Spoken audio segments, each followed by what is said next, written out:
Good morning. My clock just stopped chiming, and oh my goodness, I got the display in the corner again from Facebook saying they can't show information from you guys, which is fine because I have the phone number here. This is Ralph Wakeman from Shenandoah Sew and Vac in Woodstock, Virginia, and I noticed once again I've got the camera backwards here today, but I'm not going to worry with that. I do have my phone number up there, so you can give me a call. So anything I show you, just look at it backwards. Use a mirror, whatever. So good morning. Wow. This is my third week of doing this, and so far I've gotten a total of one customer in the store and a total of no phone calls. So I am doing great. I can only go up from here. And so if anybody has any questions for me here at Shenandoah Sew and Vac, I work on sewing machines, lamps, vacuum cleaners, KitchenAid mixers, and in the past, I have worked on everything from toasters to blenders to all kinds of crazy things. So, yeah, the worst thing I can tell you is I have no idea what you're talking about. But I do not work on computers or nuclear power plants, or I can't fix broken relationships or cats. Okay. But I can fix most of the time sewing machines, vacuum cleaners, lamps, and miscellaneous objects. So we're live again for the third time, and it's being recorded here on both Facebook, which I think is my family Facebook. So hi, family and friends. And then on YouTube, Shenandoah Sew and Vac. In other words, Shenandoah is one word, Sew and Vac is another. And that's how you can find me on YouTube. I am going to hopefully, in the next week or so, get a letter out to all of the people that had signed up for my newsletter 5 years ago. I had over 600 people. Most of those addresses probably are not right. I'll get a nice letter from MailChimp, and it will tell me that you have a lot of people that are not still there. So sometimes I wonder if I am still here. So good morning once again. I am trying to do multiple things at the same time. I have learned that there's a possibility of me being able to put short videos on here so that you can see what I want you to see. There's also the ability to put pictures on here so you can see things that I want you to see. But right now, I'm still just learning and doing things slowly and probably doing it not as correct as I could. Alrighty? And leave comments below on Facebook or on YouTube if you're watching, just to let me know that somebody's out there. Even if you don't want to call me, you can do that. I don't think anything will show up on my screen here. I'll see that later when I'm done. I did have a meal with a lady who this week, I think it is, or maybe next week, is going to be 101. Fabulous lady, and I'll be talking a little bit more about that later when I get to my my saying of the day. Today I would like to talk a little bit about vacuum cleaners, sewing machines, lamps, cleaning, and something free. But to start off with, we're going to talk about vacuum cleaners. And I get a lot of people come in and say, I don't want to buy a bagged vacuum cleaner. And I say, that's fine. You can find them many places. I have a couple of used ones here, but I don't really recommend them because they're a lot of trouble to take care of. Now, I have over here a Eureka Mighty Mite, a little canister vacuum cleaner, very nice little thing. They last for years and years. I've been selling for about 20 now. Same vacuum cleaner, same style of vacuum cleaner, not the same vacuum because that means I didn't sell very many. I still have the same one. And the nice thing about that is you take a bag out of the vacuum cleaner, you put a new bag in the vacuum cleaner, close it up, and you're at it again. Very easy to take care of. Bagless vacuum cleaners, on the other hand, especially if you're a business, I really don't suggest you purchase a bagless vacuum cleaner for your business because you're paying someone to clean it. Because it's not just dump the dirt out on the floor or outside or in a trash can or wherever you do it, but you also have extra filters to clean. Usually there's about 3 or 4. One is an exhaust filter that protects you from the dirt, but if you don't clean it, the motor overheats, and it's not a good thing. The second one is underneath the tank that you have, there's usually a filter or a set of filters that you need to take out and clean. Hopefully you can clean them. Some filters are not made to be cleaned. They're made to be replaced. That's where they make their money. Ooh, I don't have to buy bags. Well, yes, then you have to buy filters, and I hope you don't have to do that. But I do make filters for some of these vacuum cleaners because the filters are either expensive or they quit making them after a period of time and want you to go buy a new vacuum. And so I make filters out of material that is washable and reusable. And so it's very inexpensive, and you can use it over and over again. Once again, the reason you bought the bagless vacuum is so you don't have to buy bags. And this will help you save on the filters that you need to purchase. Then inside of the tank, on some of these vacuum cleaners, a little tank that has the dirt inside that you dump out, there is an extra filter, and that's usually washable. But you have to make sure it's completely dry before you put it back in. Now, I suggest you wash it every time you use the vacuum cleaner with plain water, no soap, no nothing, because the soap can cause the foam and the other pieces of the filter to break down with time, and that's not a pretty picture. Then when you're done with washing it, just in the sink, don't have any food in there. It probably doesn't work so good with food, but when you're done with washing it, then you take it and put it in the dash of your car where the sun is shining. Okay, some people say where the sun don't shine, but there you want it where the sun does shine, and it helps dry it out very quickly. Because if you don't, the dirt that you vacuum up will get trapped in that filter and turn to like cement as it's wet. And they're almost impossible to clean, and then you got to buy a new one, and it's not a pretty picture there either because it affects your wallet or purse or your card or your checkbook, if you know what a checkbook is. Alrighty, so the difference between a bagged vacuum cleaner and a bagless vacuum cleaner is a bagged vacuum is much easier to take care of. You change the bag, usually you're done. Now there are other filters on them that need to be checked every once in a while, but not very often. On the bagless vacuum cleaner, you need to keep up with all the filters because if they get dirty, you don't have the suction and then dirt starts flying through the vacuum cleaner. And some people will notice after they've had their vacuum cleaner for a while, even bagged vacuum cleaners, that they start making a grinding noise when you turn them on and you turn them off. That is bad bearings. I know I've lost my bearings many a times, but on your vacuum cleaner, when they lose their bearings, it starts making some noise. And after it loses that noise, after the noise gets worse and worse where you can't stand it anymore, probably time to get another vacuum. Unless it's an old Electrolux or Filter Queen, some of these vacuum cleaners, you can actually replace the bearings in the older vacuum cleaners. They made them to be fixed. Yeah. But the new ones, they're made to be either replace the motor, and it's sad to say the motors sometimes cost as much as the vacuums, or you just replace the whole vacuum cleaner. All right, now, the next thing I want to talk about today on week number 2, all right, is oil. Now, I don't have it in front of me, but I have oil here called Lily White sewing machine oil. It's very good oil. Singer uses the same oil in their little bottles that they sell. It is made for sewing machines. It's a very fine oil. It does a really good job. It's not a vegetable oil. Don't use vegetable oil. It gets sticky. And also you can use gun oil in your sewing machine to lubricate it. But please, when you go to oil your sewing machine, or any device actually, make sure you only oil the metal pieces. Do not oil the plastic, because in our world today, since 1964 actually for Singer, they started putting nylon gears in their sewing machines.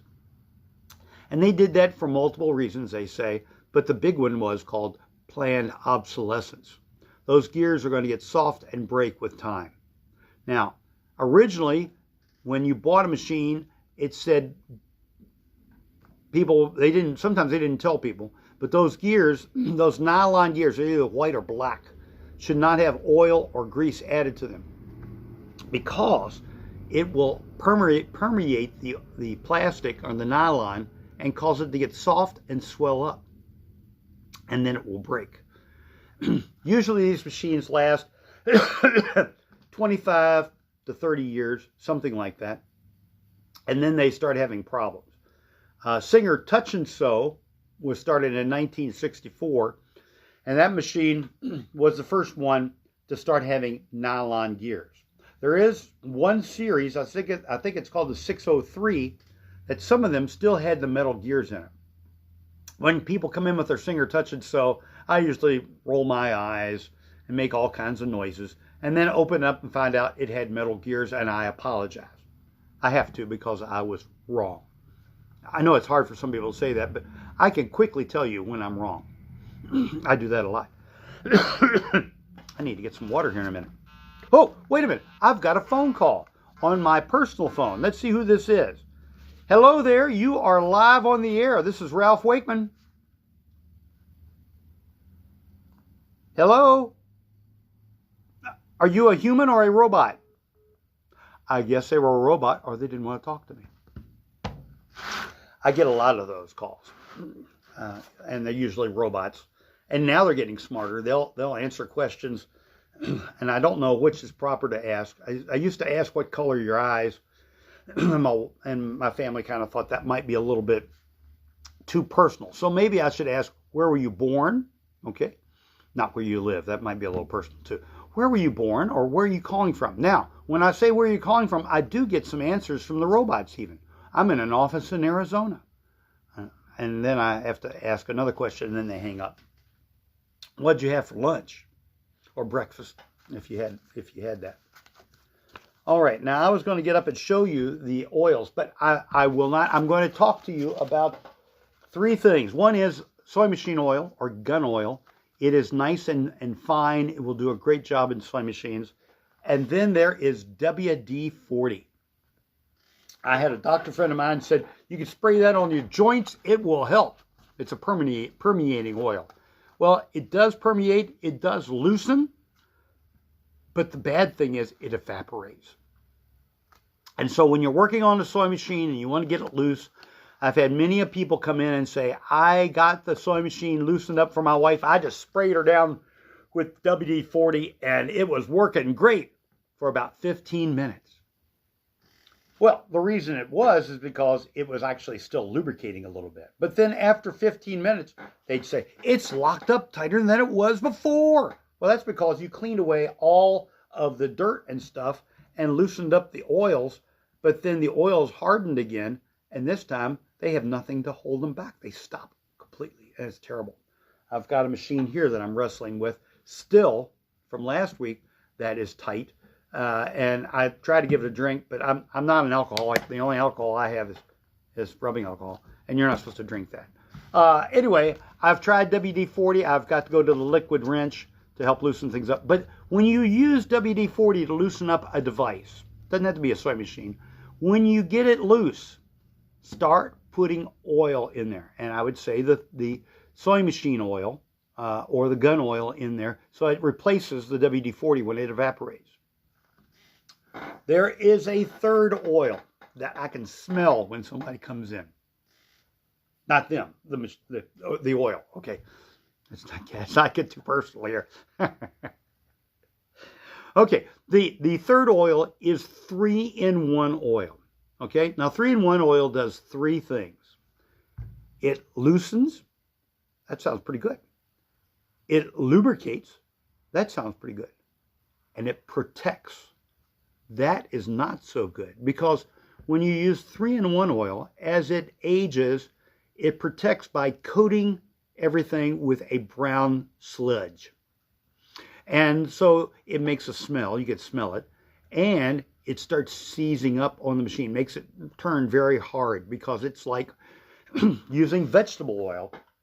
It's not made for soy machines, even though on the can it shows a little picture of a soy machine. And I don't want to say liar, liar, pants on fire, because there's enough fires in this world right now. But it isn't really true. Don't use 3-in-1 oil. When I was a kid, I used to use it on my bicycle. I just kept pumping it into the little oil spout that was down at the crank when I was a kid on my bike to make it turn freer. But every once in a while, I'd have to add more because the oil would sludge up on me. All right, so there's my soy machine's hints for the day. Use soy machine or gun oil on your machine. Do not use 3-in-1 oil or WD-40 as oil. All right? And please don't oil plastic or nylon parts. Some parts in sewing machines, you'll look at a sewing machine and it looks all metal. And I really praise people when they bring one of those in. Well, unfortunately, in the 60s, even though everything else was metal, there is a gear that runs the zigzag mechanism in the sewing machine that was nylon. Those hoodwinkers. Anyway, what will happen with that gear, it will split and then start sliding on the little shaft it was glued to or was mounted on. And so the zigzag doesn't work. I have a machine, I think I still have the machine here, that I have for $50. It will sew through anything, but the zigzag doesn't work. And I don't want to take the time to take out the gear and put it in a new one because it's going to be plastic too. And then, 10, 20 years from now, it won't work anymore. And who can guarantee something that won't last 10 to 20 years? Anyway, I just don't like working on things that are going to break again. And I like to make sure that what I sell are quality. And if they're not, I will tell you that they're not quality. I've had some vacuum cleaners here that the prices are good, or at least I think they're good because I'm selling them. But the prices are good, but they're not the quality of some of my more expensive vacuum cleaners. Okay, next, last week I talked about cleaning your carpet with water and a clean towel. Well, today I'm going to talk about cleaning up blood and organic dirt. I'm not going to mention all the things that can be organic, but pets put out organic materials. And sometimes people do too, especially blood and things like that, into your carpet. And a lot of times, carpet cleaners will not take the spot or the stain out, but what they do is they permanently fuse the stain into the carpet. And that's when you have to call some of my friends in the carpet cleaning business to come and dye or stain your carpet or bleach it, okay, to take that color that's not supposed to be in there out. So I'm going to go over here, I'm going to get the camera and I'm going to turn it around here so you can see the floor. I even vacuumed, it doesn't look like it, but I vacuumed in here and I'm going to show you the product that I have, and I call it Miracle in a Can.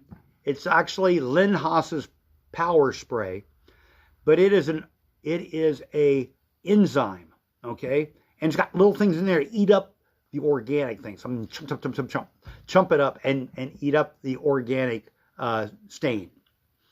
Now, last week I told you, do not take your spot remover and go in your carpet. Well, today I'm going to show you that I'm going to spray something into the carpet, but it's alcohol based. Not drinking. Okay. Anyway, alcohol based. And what it will do is it will chomp up the dirt, the enzyme, the urine or the feces or the blood, and take it out of the carpet. It'll eat it up and it's gone. And it dries very quickly. So it will not ruin your subfloor or your carpet glue on the back of your carpet. All right, so let's go. I'm going to come around there, grab the camera, and we're going to look at the floor. Isn't that exciting? By the way, my number's still up there. You can call me or write a note in the remarks and say you were watching me live, or tell me when you watched me, because I'm at 10 o'clock and it's about 20 after now, and I want to find out if people are actually watching me now. I'm thinking on the 5th,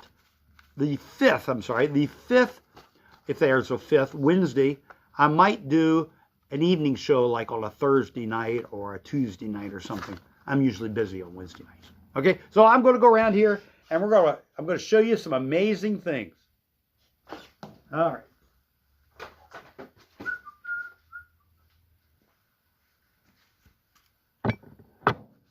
Are you there? You're there. Okay.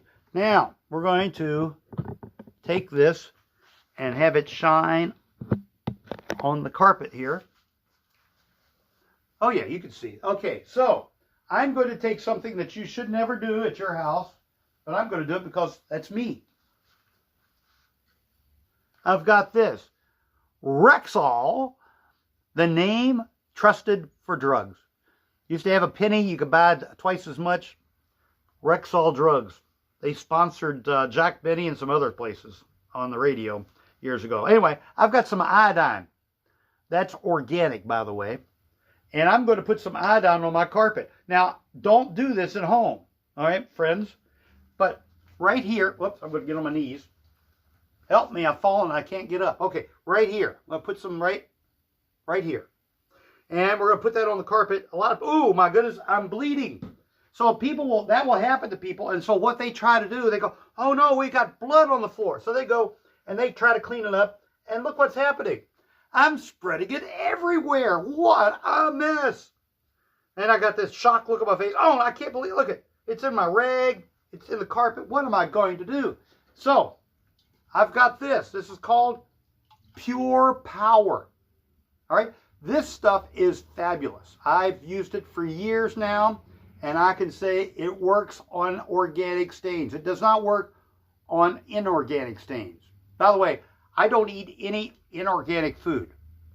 All right, there are people that say this food is organic. I said, well, I hope so, because I don't eat inorganic food. All right, pop it open here. And look how easy the lid is to get off of this thing. It's just so easy. Come on. Hey! That's an old lid. Oh, I'm doing so good. Okay, so I've shaked this up. Live TV. You just never know what's going to happen. I used to love watching David Letterman. He had a show on when I was living at the beach in Ocean City, New Jersey. And he had fireworks going off one time, and the studio caught on fire while he was doing that. And he just stood there and just tried to crack jokes while the place was burning, but they actually got it out. So, all right, so here we are. We got that stain there. I'm going to take this product, and I'm going to spray it. Hopefully, it's going to spray. There, it's going. Not as good as I'd like for it to, but you'll see it's foaming up a little bit. All righty. And I'm spraying it in there. This is kind of slow. Normally, it sprays a lot faster. This is a can I've had in the back. And as it's going in, come on, buddy. Are you clogged? Is that what's going on? No, you're just slow. As it's going in, you might notice the colors are getting lighter of all that gunk and grime that I had in there, the iodine. And we are going to let it set. I'm not going to rub it, because then you'll think the rubbing's doing the job. But I'm going to let that set for a while. And it will dry up pretty quick, because like I say, it's alcohol-based. Not drinking alcohol, but alcohol-based. And that should, see? Oh, it's already gone. Look at that.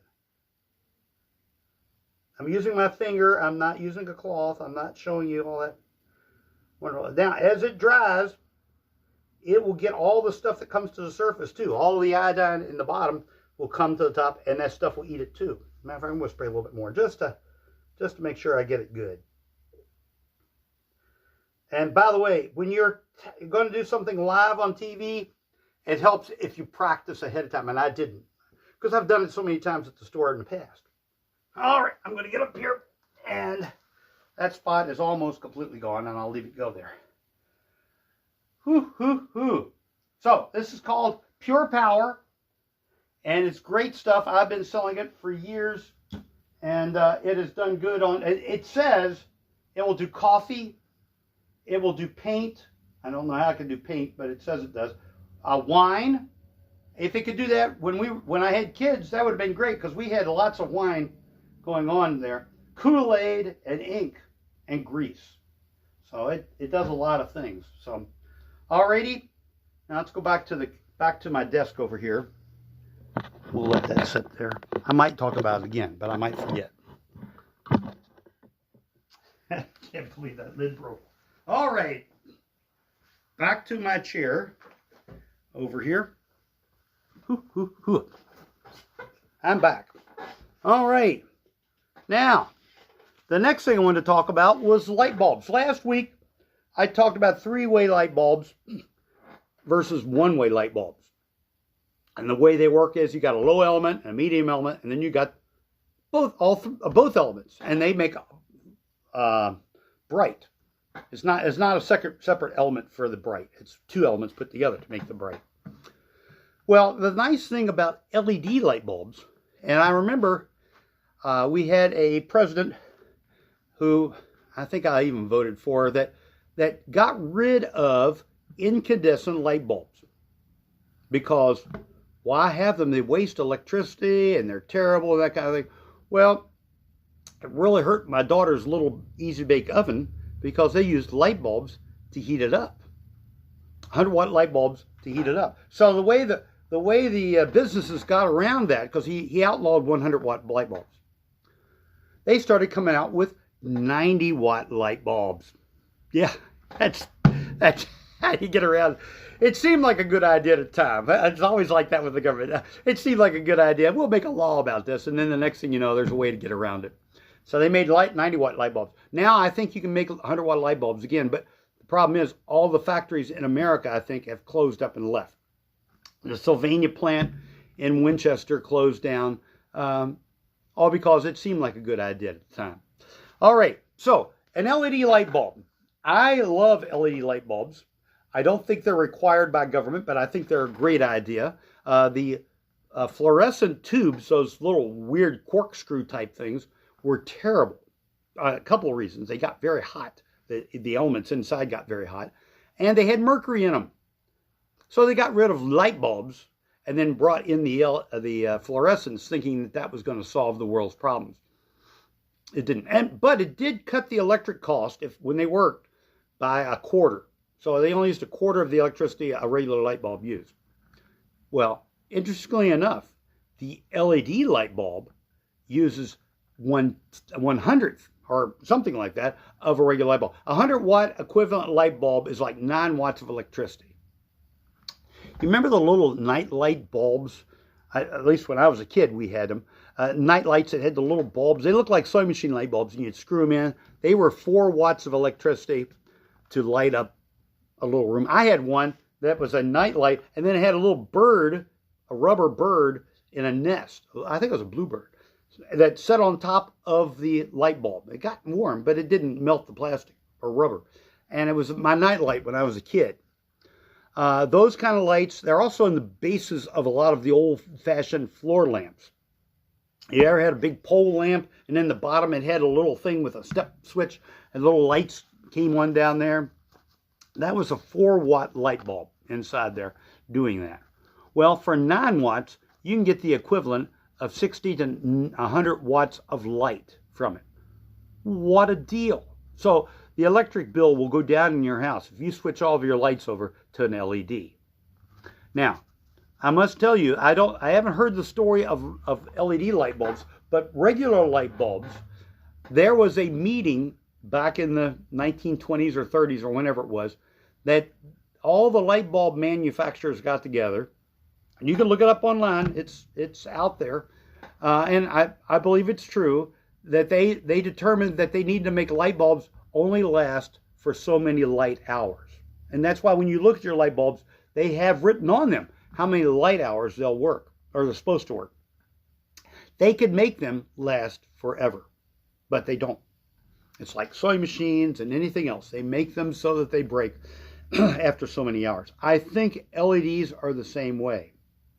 But at the store here, I have a lamp over my desk, my counter back here, that is a metal lamp that it's got an arm on it so you can move it up and down. And I have it over my desk that I used to put a 60-watt light bulb in, incandescent. And it would get so hot, I'd burn myself when I touched it. Also, because the heat collected in that metal lamp, it burned the light socket out every year. I had to take it apart and rebuild it. A lot of people just throw them away. But I think I know what I'm doing, sort of. And so I would change out the socket every year. Well, when the LEDs came out, and I realized that, one, they are cheaper to operate, not cheaper to buy, but cheaper to operate than an incandescent, and they don't get as hot. I bought one for my store, and I put a date on it, and it lasted for about 4 or 5 years before the bulb went bad. But the socket is still as in good a shape as it was before. It is not burned out. It doesn't get hot enough. So LED bulbs are not as hot. Some people don't like the color of the light, but now you can buy them that have 2 different types of light, the cool white or the daylight. And I like the daylight. I've got a daylight garage type light shining at me right now to give me light so you can see my face, which probably is not a real advantage to you, but it is to me because I can see me on the screen here. So I use fluorescent lights on almost everything. Matter of fact, they even make them now for the tubes in the ceiling. And you can use LED light tubes in your ceiling, which uses about a quarter or maybe less of the electricity that a regular fluorescent tube uses. And you don't have to worry about buying a ballast and those kind of things for your lights anymore, because they don't need them. They use well, the lights I have here at the store use 12 volts of electricity through a transformer. I've got lights in my window out front that I just turned back on again after being off for about 5 years or so, and most of the little lights are working. There are a few of those little tiny squares that are not, but overall they're working. They're great for lighting up the store and helping people know that I'm actually here when I'm supposed to be here. All right, so I've talked about lights. I've talked about the heat and the call. Oh, wait a minute. I got another phone call. This one's from Stanton, Virginia. Hold on. Hello, you are live on the air here at Shenandoah Sew and Vac. How can I help you? Hello? Are you a human or a robot? Come on, talk to me.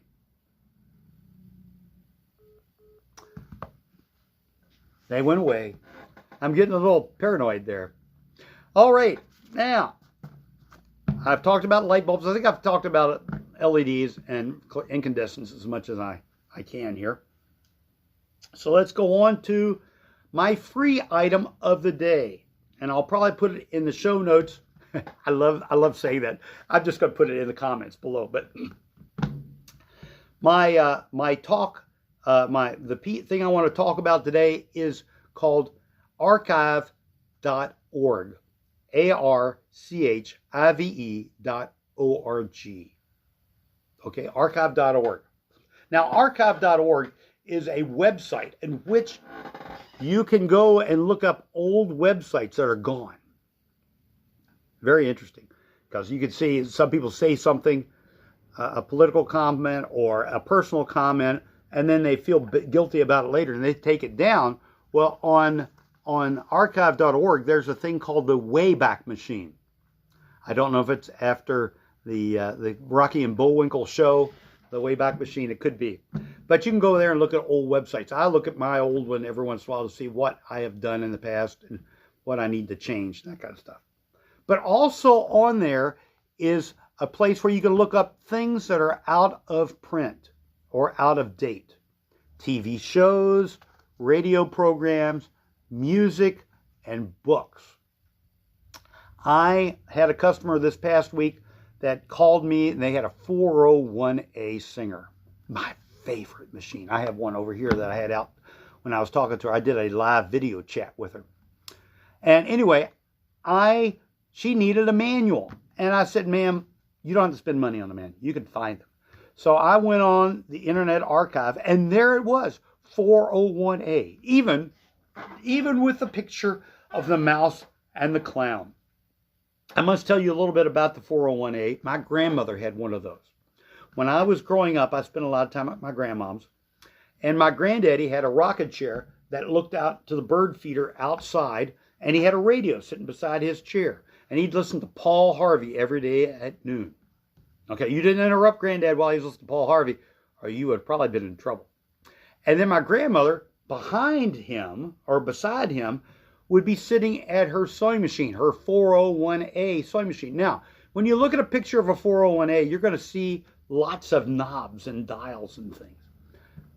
As a little child, I thought that was fascinating. Granddad would sit there and tune in his radio, his AM, FM radio, to, I don't know what station, WSIG or WSVA. I think it was WSVA out of Harrisonburg. And he'd listen to Paul Harvey. And I thought, that's cool. Maybe Grandmom's doing the same thing when she's sitting at that sewing machine. So one day I decided to turn some of the dials, a big dial and the little dial that had numbers on it and things, and nothing came out. I couldn't even get the light to come on. But I did get a reaction. I did. I got my spanking from Grandma. And I know it's probably ruined me for my whole life, but I've overcome much of it with much therapy and probably other spankings from my dad. But anyway, the you're not to play with the dials. Do not play with the dials. It is the best sewing machine Singer ever made in America. It is the last one of the Singers, the deluxe sewing machines that they made up till 1964. In 1964, the 400 series machines were over.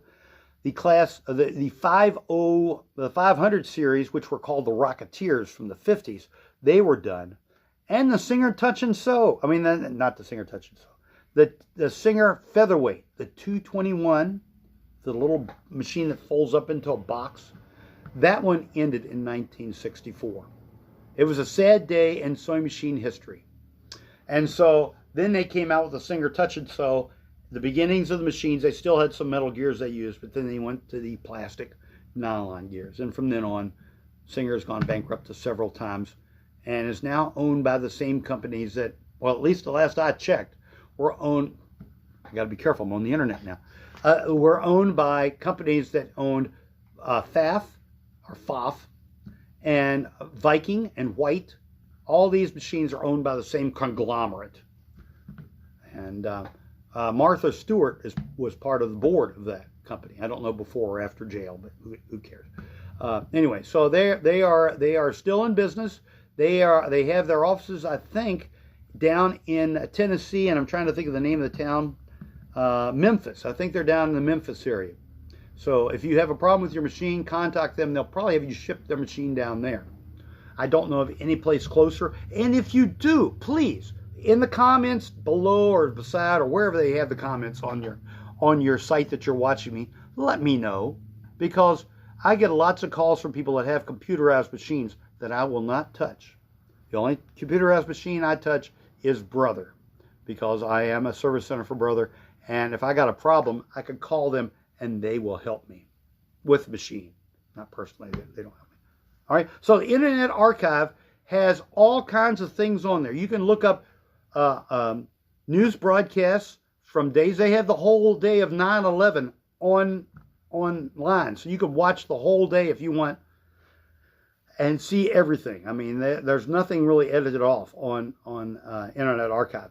Or you can find old radio programs, series of old radio programs brought to you by the old-time radio groups and things, and books. And they are photocopied PDF files of books that you can download. Like I say, the 401A, which is the book I used to look at a lot as a kid, because Grandma, it had color pictures. The one online does not. It's black and white. But it had a picture of a mouse and a clown on the same page. And I just thought that was the coolest thing. Grandma never made a mouse or a clown, but there are pictures of it. It was called, not embroidery, and it wasn't called, well, it was, what do you call that? When you stitch around something, you use a satin stitch to hold the material together. So you made it look like a clown or a mouse. You can tell I'm not really into sewing as much as I should be, even though we had all kinds of things going on here in the past. All right, so back to the Internet Archive. Right now, I'm talking mostly about books, sewing machine manuals, things like that. Many of them are available there for free. And also books are on there for free. Music, old-time music, the old 78s and disc, the cylinders and things, they've got a lot of recordings of those on there. So if you're missing anything, like you want to hear Rudy Valley singing on the original record, you can go on Internet Archive and listen to it if you want. It's got the scratches and everything. It's just like being there. All right, I think I've got all of that done, and I've gone longer than a half hour today. Still no phone calls. Here's my phone. There's the number on the screen, 459-1888. Okay, I mean, you can call me on my cell phone if you have my number, but so far, just robots today. All right, one of the things I wanted to talk about, just for the closing up here, and you all can turn it off if you want, because, well, I still have a name for this show. I'm going to make as soon as I come up with a name for it, I will put an email to all my old subscribers to my newsletter and make up some little business cards to hand out to people so they can make their neighbors ill by having them watch this. But I don't have a name for it. Ralph's Corner of the World was was in contention there for a little bit, but I don't know. It doesn't say Shenandoah Sew and Vac. It doesn't say fixing, cleaning, and repair. But it still might be one of those contenders. So if, Larry, you're watching this still from Washington State, thank you. If you're watching it from Idaho, I got some suggestions from my wife's aunt from out there. And I don't know where else people are watching from. But if you're watching, just say, hey, I watched for a few moments.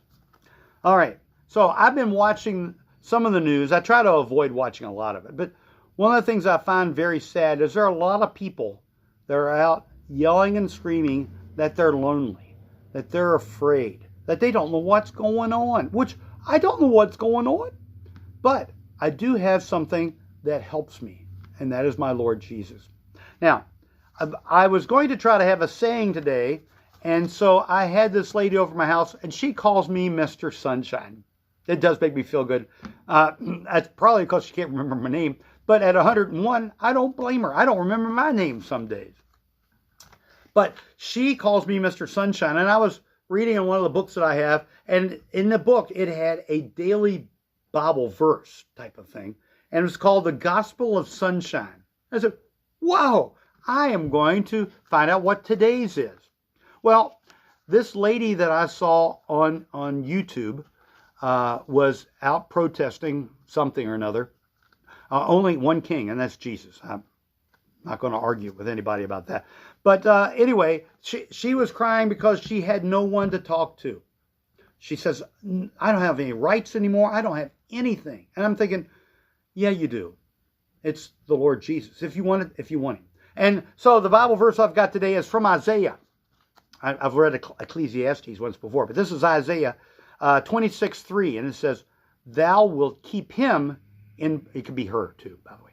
Thou wilt keep him in perfect peace, whose mind is stayed on thee, who's stayed on God. Okay, because you watch the news. I've been in homes doing house calls, and they had the news story. I don't care what version of person you are, whether you like conservative or liberal, doesn't matter. Whatever you got on TV, they repeat the same story over and over and over and over again. And they say the same thing. All of them say the same thing. I mean, maybe the opposites, but they're all saying the same thing over and over again. And you hear that stuff, and it just drives you bonkers. Don't believe it all. It's not all true. Matter of fact, they come back later. They say it's a conspiracy.